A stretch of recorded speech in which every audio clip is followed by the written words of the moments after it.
Hi అండి, welcome to my channel Shri Shivaganga 369. అవిసె గింజల కారం పొడిని ఒకసారి ఈ విధంగా చేసి పెట్టుకుంటే మనకి నెల రోజుల పాటు అయితే ఉంటుందండి. ఈ కారం పొడి రైస్లోకి, దోశ, ఇడ్లీలోకి కూడా చాలా బాగుంటుందండి. కొద్దిగా నెయ్యి వేసుకొని తింటే వేడివేడి అన్నంలో చాలా రుచిగా అయితే ఉంటుంది. పిల్లలు కూడా చాలా ఇష్టంగా అయితే తింటారండి. అవిసె గింజలు హెల్త్కు చాలా మంచిదండి.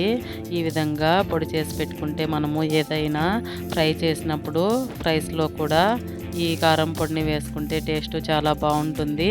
వీడియో కనుక నచ్చితే ఖచ్చితంగా లైక్ చేయండి ఫ్రెండ్స్. లైక్ చేయడం అయితే మర్చిపోతున్నారు. ఇప్పుడు ఒక బ్యాండిల్ తీసుకొని ఇందులో ఒక గిన్నె శనగింజలు అయితే వేసుకొని ఇవి మీడియం ఫ్లేమ్లో పెట్టుకొని వేగనివ్వాలండి.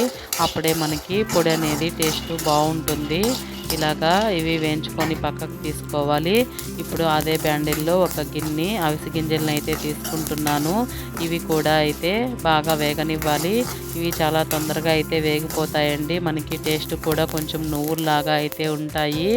ఇవి కూడా పక్కకు తీసుకోవాలి. ఇప్పుడు ఇందులోనే 2 స్పూన్స్ అలాగా నువ్వులను అయితే వేసుకుంటున్నానండి.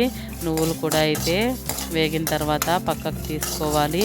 మనకి అవిసె గింజలు ఈ మధ్యన మార్కెట్లలో బాగా దొరుకుతున్నాయండి, అందరూ యూజ్ చేసుకోవచ్చు.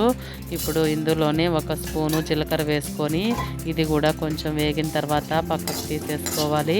ఈ పొడిలోకి మనము కారం పొడిని కాకుండా ఇలాగా ఎండుమిర్చిని వేసి పొడి చేసుకుంటే మనకి టేస్ట్ బాగుంటుందండి. ఇలాగా ఒక 10-15 ఎండుమిర్చిని అయితే తీసుకొని మీడియం ఫ్లేమ్లో పెట్టుకొని వేయించి పక్కకు తీసుకోవాలి. ఇందులోనే ఒక 10-15 ఎండు కొబ్బరి ముక్కలను, అదేవిధంగా 1 స్పూన్స్ పుట్నాల పప్పును కూడా అయితే తీసుకుంటున్నానండి. ఇవన్నీ పూర్తిగా చల్లారనివ్వాలండి. అప్పుడే మనము మిక్సీ పట్టుకోవాలి, లేదంటే ముద్దలాగా అయిపోతుంది. పూర్తిగా చల్లారిన తర్వాత మిక్సీ పట్టుకుంటే మనకి పొడి పొడిగా అయితే ఉంటుంది. ఇక్కడ చూడండి, పప్పులకైతే నేను కారం పొడి చేసేటప్పుడు పొట్టు కూడా అయితే తీయనండి. అన్నీ కూడా వేసుకొని ఇప్పుడు దీంట్లో తగినంత ఉప్పు కూడా అయితే వేసుకోవాలి. ఇక్కడ 2 స్పూన్స్ అయితే సాల్ట్ వేసుకుంటున్నానండి. ఇవన్నీ మిక్సీ పట్టుకోవాలి. మరీ మెత్తగా కాకుండా కొంచెము పచ్చగా అయితే మిక్సీ పట్టుకొని తర్వాత మనము తెల్లగడ్డలను అయితే వేసుకోవాలండి. ఇలాగా 2 తెల్లగడ్డలను చిన్న పాయలుగా తీసేసి కొంచెము పొట్టు తీసేసి అయితే వేసుకుంటున్నానండి. ఇది కూడా ఇప్పుడు మరీ మెత్తగా కాకుండా కొంచెం బరగ్గా అయితే మిక్సీ పట్టుకుంటే మనకి టేస్ట్ అయితే చాలా బాగుంటుంది. ఇప్పుడు ఏదైనా ఇదంతా ఒక గిన్నెలో వేసుకొని పూర్తిగా చల్లారనివ్వాలండి.